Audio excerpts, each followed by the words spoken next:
কিছু সংখ্যক ব্যক্তিৰ কাৰণে গুৱাহাটীখন আমি বহুখিনি আমি এনেধৰণৰ যেনেকৈ আমি ভাবিছোঁ চাফ চিকুণ কৰাৰ ক্ষেত্ৰত তেনেধৰণৰ আমি অসুবিধা পাই আছোঁ। সেই ক্ষেত্ৰত আমি 16টা পইণ্টত আমি তেনেধৰণৰ জৰিমনাৰ ক্ষেত্ৰত আমি ব্যৱস্থা গ্ৰহণ কৰিছোঁ যে নিষিদ্ধ প্লাষ্টিক কৰোৱা বেগ যদি একক ব্যৱহৃত প্লাষ্টিকৰ ক্ষেত্ৰত আমি আইন উলংঘা কৰিলে 500 টকা, পৰিৱেশ আৰু জনস্বাস্থ্য সমস্যা সৃষ্টি কৰা ৰাজহুৱা স্থানত থু খেকাৰ পেলোৱাৰ ক্ষেত্ৰত 300 টকা। আমাৰ বিশেষভাৱে আমি এটা বহুত ডাঙৰকৈ আমি 2500 টকা এটা ফাইন কৰিছোঁ। আপুনি যদি গুৱাহাটী মহানগৰীৰ বিভিন্ন প্ৰান্তত থু খেকা পেলায় তেনেহ'লে আপুনি এতিয়াৰ পৰা জৰিমনা বিহিব লাগিব আৰু তেনেধৰণৰ নিয়ম GMCয়ে ইতিমধ্যে বলবৎ কৰিছে আৰু সেই নিয়ম যদি আপুনি উলংঘা কৰে তেনেহ'লে আপোনাৰ ওপৰত বিহিত ব্যৱস্থা হাতত ল'ব। এই মুহূৰ্তত মোৰ লগত মেয়ৰ মৃগেন সৰণী আছে, মই পোনপটীয়াভাৱে তেখেতৰ কাষলৈ যাবলৈ চেষ্টা কৰিম। বহুকেইটা তেওঁলোকে নিয়ম উলিয়াইছে, নিয়মকেইটা তেওঁৰ মুখেৰে আমি দৰ্শকসকলক জনাবলৈ চেষ্টা কৰিম আৰু মই পুনৰ কৈছোঁ গুৱাহাটী মহানগৰীত মেয়ৰ মৃগেন সৰণীয়ে যেতিয়াৰ পৰা দায়িত্বভাৰ গ্ৰহণ কৰিছিল দ্বিতীয়বাৰৰ বাবে তেতিয়াৰ পৰাই গুৱাহাটী মহানগৰীত বিভিন্ন ধৰণৰ পদক্ষেপ হাতত লৈছে। কিছুদিন পূৰ্বে তেখেতৰ নেতৃত্বতে পাৰ্পল চিটিৰ হোৱাৰ এটা পৰিকল্পনা কৰিছিল আৰু এইবাৰ দ্বিতীয়টো পৰিকল্পনা হৈছে গুৱাহাটী মহানগৰী পৰিষ্কাৰ আৰু পৰিচালনা কৰাৰ ক্ষেত্ৰত অধিক গুৰুত্ব দিছে গুৱাহাটী পৌৰ নিগমে।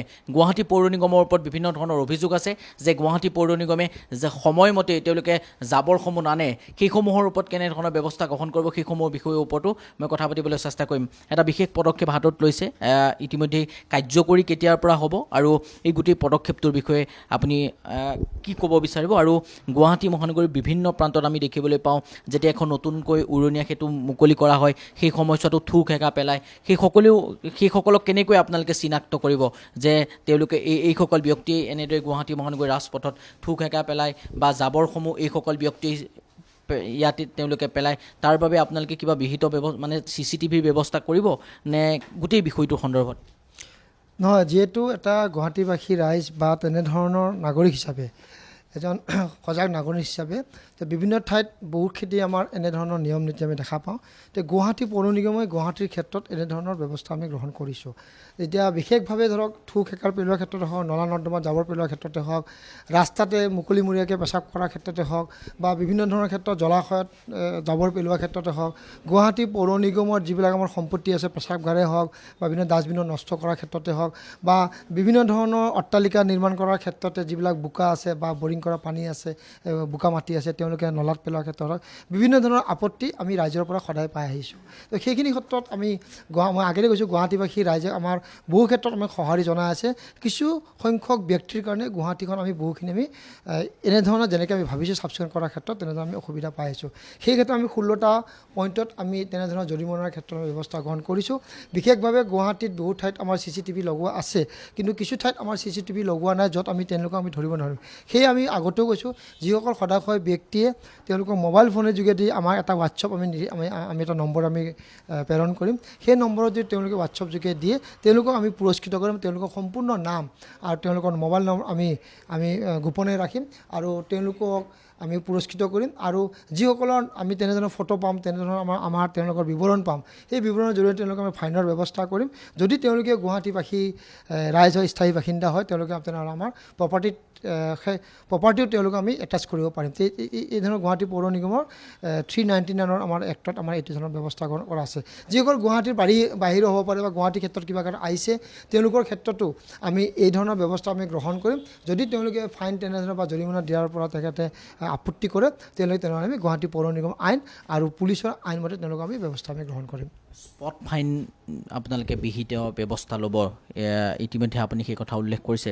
আমি বিভিন্ন সময়ত দেখিবলৈ পাওঁ যে গুৱাহাটী মহানগৰীত এই যিসমূহ লেতেৰা দুৰ্গন্ধ হোৱা এটা পৰিৱেশ, জাবৰ জোঁথৰসমূহ যেতিয়া বিদ্যালয় মহাবিদ্যালয়লৈ অধ্যাপিকাসকল বা শিক্ষক শিক্ষয়িত্ৰী বা ব্যক্তিগত প্ৰতিষ্ঠানত কাম কৰা যিসকল লোক, সেই লোকসকল যেতিয়া যায় তেতিয়া তেওঁলোকে তেওঁলোকৰ বাহনখনতে হওক বা তেওঁলোকে এটা টোপোলা লৈ আহে আৰু সেই টোপোলাটো তেওঁলোকে য'ত ত'ত পেলাই দিয়ে।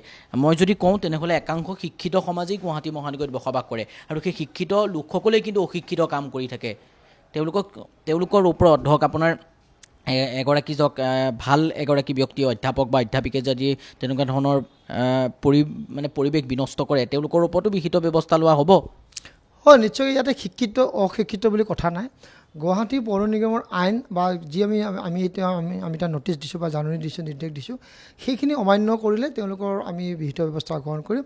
আমি মই আগেয়ে কৈছোঁ যে গুৱাহাটী পৌৰ নিগমে চাফাই কৰে, লেতেৰা আমাৰ নিচিনা মানুহখনে আপুনি উল্লেখ কৰা ধৰণে তেওঁলোকে অফিচ কাছাৰী যোৱাৰ সময়ত বা বিভিন্ন ক্ষেত্ৰত প্লাষ্টিক টুকুৰাটো পেলাই থৈ যায় আৰু পুনৰ আমি তাতে চাফা কৰিব লগা হয়, বা গুৱাহাটীবাসী ৰাইজৰ কিছু ক্ষেত্ৰত আমাকো কয় যে আমি এইটো চাফা কৰি নিদিওঁ, কিন্তু ৰাস্তাত জাবৰ আনিবই নাপায়। আমাৰ যিহেতু NGO সকলক আমি সক্ৰিয় কৰি ৰাখিব মানে চেষ্টা কৰিছোঁ।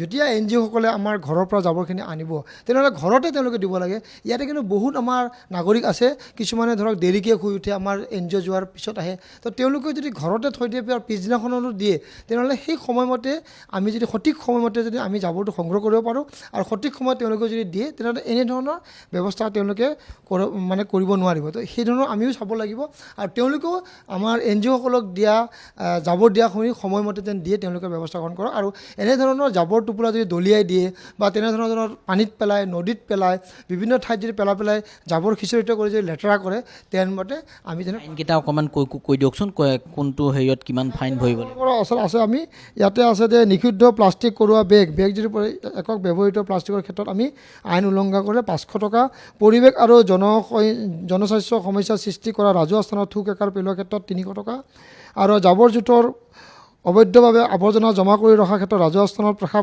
মুকলি কৰাৰ 500 টকা, তেনেহ'লে মুকলিকৈ জৈৱিক চিকিৎসা আৱৰ্জনা বা আৱৰ্জনা, চেনিটেৰী আৱৰ্জনা সেইবিলাক 500 টকা, ৰাস্তা, ৰাজহুৱা স্থান আৰু আৱাসিক বাণিজ্যিক এলেকাত যদি বিশেষভাৱে জাবৰ 2000 টকা, বাণিজ্যিক প্ৰতিষ্ঠানে যদি মুকলিকৈ মাছৰ আৱৰ্জনা, হাঁহ কুকুৰা পালন এইটো কৰে 1000 টকা। এনেধৰণৰ আপোনালোকে এখন আৰু নলা নৰ্দমাত বিশেষভাৱে আমি এটা বহুত ডাঙৰকৈ আমি 2500 টকা এটা ফাইন কৰিছোঁ।